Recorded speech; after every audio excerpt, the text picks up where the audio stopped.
Hello everyone शांति पाठशाला को मु आपण मानंकु स्वागत जनाउछि।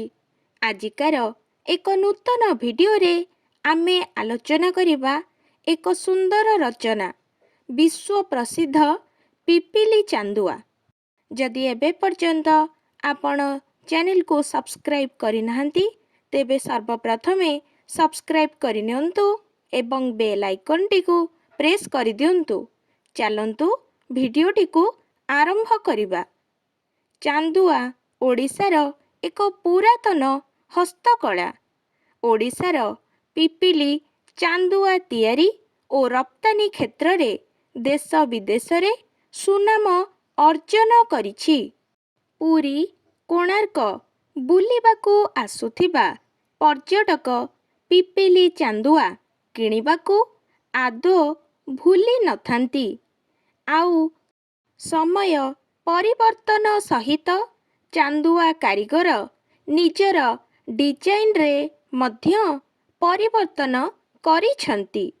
पूर्वरु केवल चांदुआ तियारी हेउथिबा बेले ग्राहकंकु आकृष्ट करिबा पाई कारीगर एबे चांदुआ रे designing purse, wall hanging, table cloth, lampshade झालर इत्यादि तियारी करुछंती। चांदुआ रे अंका जाउथिबा मयूर, राहु मुंड, सुआ, कदलीपत्र, नीलचक्र, गदा, तुलसी पत्र और बेलपत्र परी आदि सूक्ष्म काम छुंची सूतारे तियारी करंती।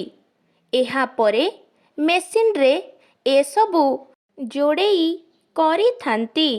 सूता, लेस, चुमुकी, काच, माली, भेलवेट कपड़ा आदि कंचा माल गुजरातर सूरत और कोलकातारू आनी कारीगर हाथ और मेसिन रे तियारी करी बिक्री करंती।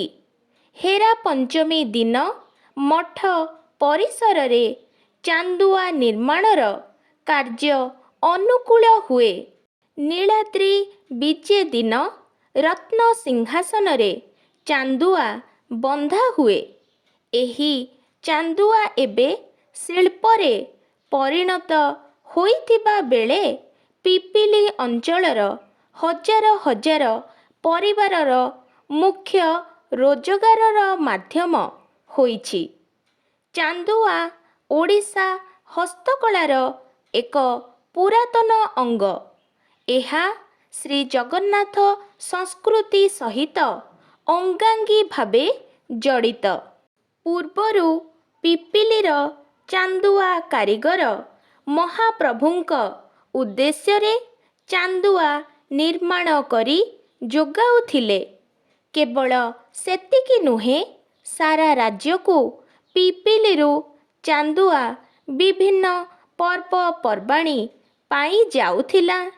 मुख्यतः छत्री, ड्रास, आलट, चामर, दोल विमान मंडणी आदि पूर्व कालरे तियारी हेउथिला।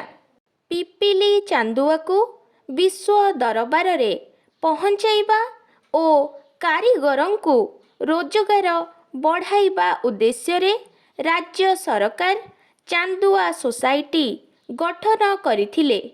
एथिरे 30 जन चांदुआ कारीगर सदस्य अछंती।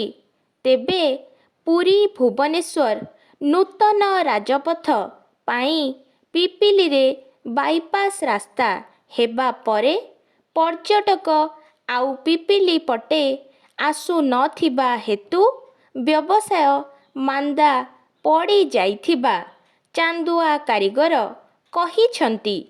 सेहीपरि राज्य सरकार चांदुआ कारीगरंकु स्वतंत्र आर्थिक साहाय्य प्रदान कले चांदुआ कारीगर अधिक चांदुआ उत्पादन करिबा नेई मत देइछंती। अन्यपटे पर्यटकंक गाड़ी को पिपिली देई जिबाकू सरकार व्यवस्था करिबा उचित बोली चांदुआ व्यवसायी मत प्रकाश କରିଛନ୍ତି।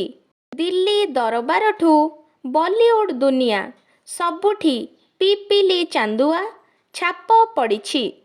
ଓଡ଼ିଶାର ଏହି ହସ୍ତଶିଳ୍ପ ରାଜ୍ୟର ପରିଚୟ ହୋଇଥିବାରୁ ଏହାର ଉନ୍ନତି ଦିଗରେ ସରକାର ତୁରନ୍ତ ଆଗେଇ ନ ଆସିଲେ ଆଗାମୀ ଦିନରେ ଏହି ଶିଳ୍ପ କ୍ଷତିଗ୍ରସ୍ତ ହେବାର ସମ୍ଭାବନା ରହିଛି। ସଙ୍କଟରେ ପିପିଲି ଚାନ୍ଦୁଆ। ଯେଉଁ ଚାନ୍ଦୁଆ ପାଇଁ ଓଡ଼ିଶା ସାରା ଦେଶ ବିଦେଶରେ ନାଁ କରିଛି, ତାହା ଆଜି ଲୋପ ପାଇବାରେ ଲାଗିଛି। ପୂର୍ବରୁ ଚାନ୍ଦୁଆ ତିଆରି କରି ପିପିଲି ଅଞ୍ଚଳର ହଜାର ହଜାର ପରିବାର ଗୁଜୁରାଣ ମେଣ୍ଟାଉଥିବା ବେଳେ ଆଜି ତାହା ଦୁର୍ବିସହ ହୋଇପଡ଼ିଛି।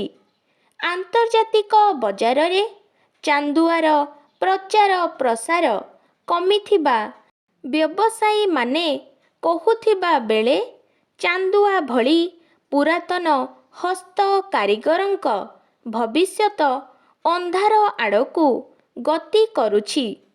ପିପିଲିର ଲ୍ୟାମ୍ପ ସେଡ୍ ଚାଇନାରେ ପ୍ରସ୍ତୁତ ହେବା ପରେ ଦେଶ ବିଦେଶରେ ପିପିଲି ଚାନ୍ଦୁଆର ଚାହିଦା କମିଥିବା ଅଭିଯୋଗ କରିଛନ୍ତି ବ୍ୟବସାୟୀ। ଆଜିକାର ଭିଡ଼ିଓଟି ଆପଣଙ୍କୁ କିପରି ଲାଗିଛି କମେଣ୍ଟ ମାଧ୍ୟମରେ ନିଶ୍ଚୟ ଜଣାଇବେ ଏବଂ ଲାଇକ୍, ସେୟାର, ସବସ୍କ୍ରାଇବ୍ କରିବାକୁ ଜମାରୁ ଭୁଲିବେନି। ଧନ୍ୟବାଦ।